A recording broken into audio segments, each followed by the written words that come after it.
My name is Dalanna Burris. I'm the Behavior Addiction Specialist here at the Menninger Clinic.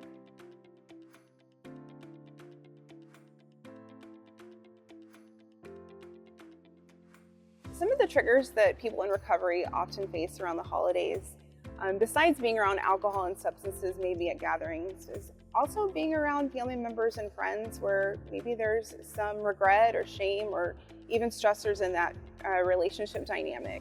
Other triggers include loneliness and even grief.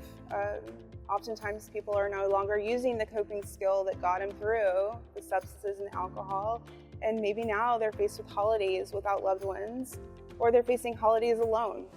Another trigger that people in recovery often face around the holidays is financial stress, and often the coping skill that they once used is no longer available for them.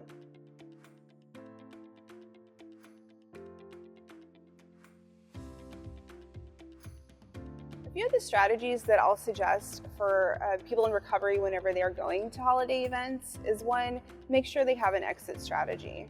They don't have to stay. Maybe it's an obligation that they feel to show up, but they don't have to stay the whole event. Another strategy would be making sure you have your own drink in your hand. Quite often people won't offer you a drink if you already have one in your hand.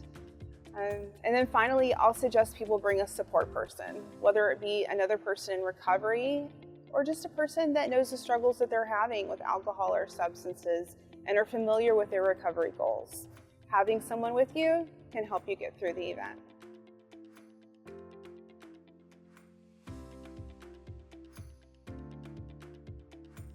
There are several ways that people in recovery can politely decline the use of alcohol or substances.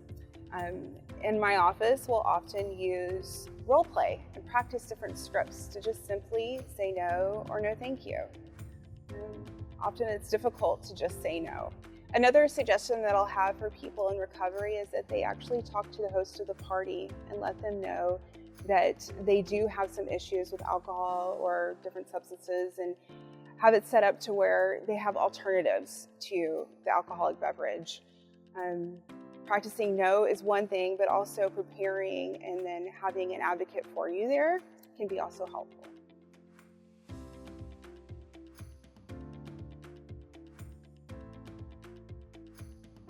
During the holiday season, it's very important for people in recovery to continue to maintain their support meeting schedule.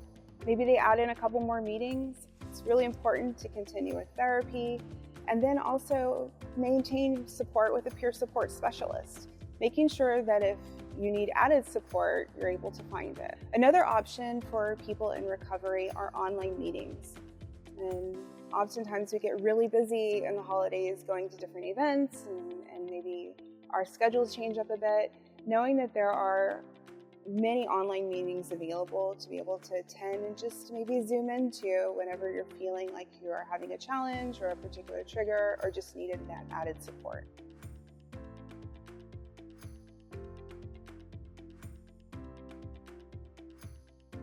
Well, loved ones can help support someone in recovery by opening communication.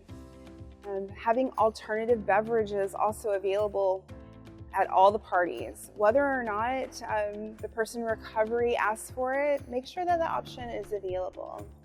Another thing where families can be really supportive is attending also mutual support meetings that are set up for family members. Checking in with your loved one who's in recovery is super important.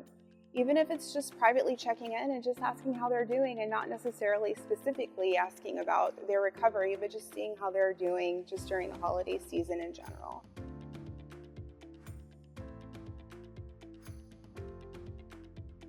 So this is where therapy really helps.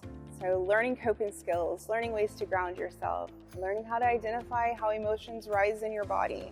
It's very important that people in early recovery maintain that connection with their body and the experiences that they have in the moment. And then having a plan if they're unable to manage those emotions. Checking in with your sponsor on a daily basis, maybe adding in a couple of extra meetings, maybe even adding in another therapy session, stepping away, having some alone time. Things like this are very important for people in recovery.